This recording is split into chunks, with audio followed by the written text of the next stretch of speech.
one that is at the top of my list that I really want to see, The Greatest Showman. The Greatest Showman. You know, Leslie, this was at the top of my list too. It has, you know, Hugh Jackman, Michelle Williams, so don't let me down. Zendaya. You're smiling, so it's going to be good, right? I was really excited. You got the songwriters from La La Land and Dear Evan Hansen. You know, about the life of P.T. Barnum. I have to say, I was really disappointed by this movie. And I love musicals too, and so that actually makes it more disappointing. Yeah, this is.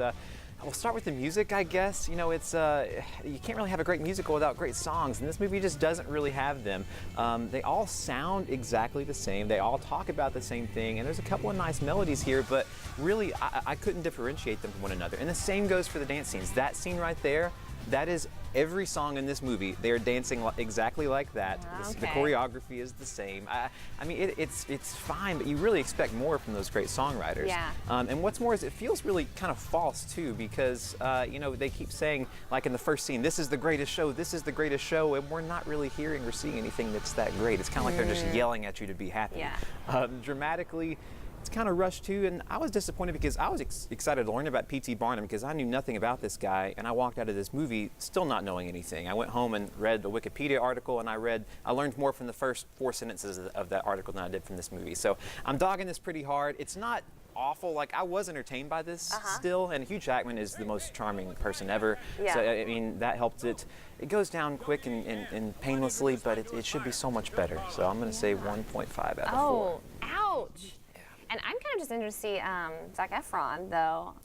He's got, actually, my favorite scene is with him and Zendaya in it. Okay. So, yeah. I have heard a lot about the two of them, and I think the only thing I have to compare his dancing and singing is High School Musical. High School Musical. So I'm sure it's quite different from High School Certainly Musical. different, yeah. All right, next on our list is All the Money in the World. Yeah, this is a thriller that tells the true story of the kidnapping of 16-year-old John Paul Getty III, and it's about his mother's attempt to convince his billionaire grandfather to pay the ransom.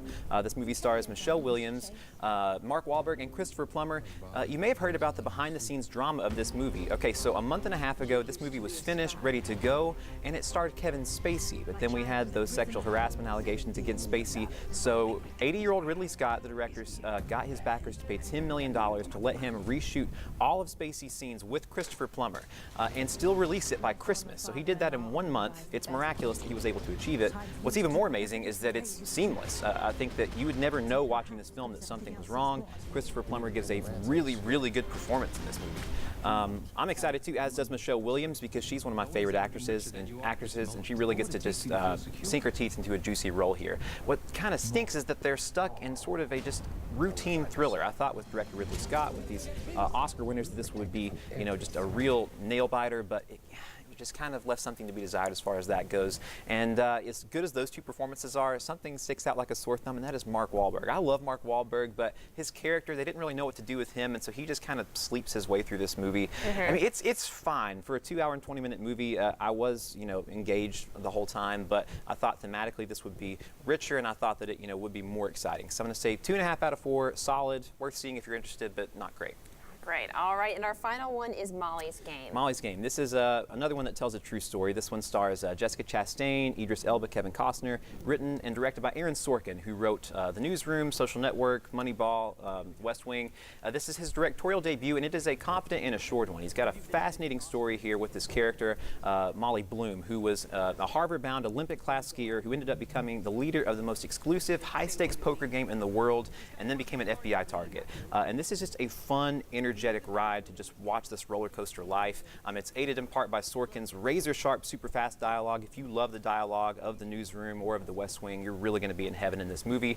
Unfortunately, you know, we think we're going to know a lot about Molly because it's Molly's Game, but we don't really know much about her personal life, and he defends her to the point of hagiography here. She comes across as practically a saint, but I really enjoyed this movie. I thought it was a lot of fun. I think you'll enjoy it too. 3 out of 4. So it was your favorite of the 3? My favorite of the 3. All right, let's go through them again. What did Greatest Showman get? How many stars? 1.5. All the Money in the World, 2.5, right. and Molly's Game, 3.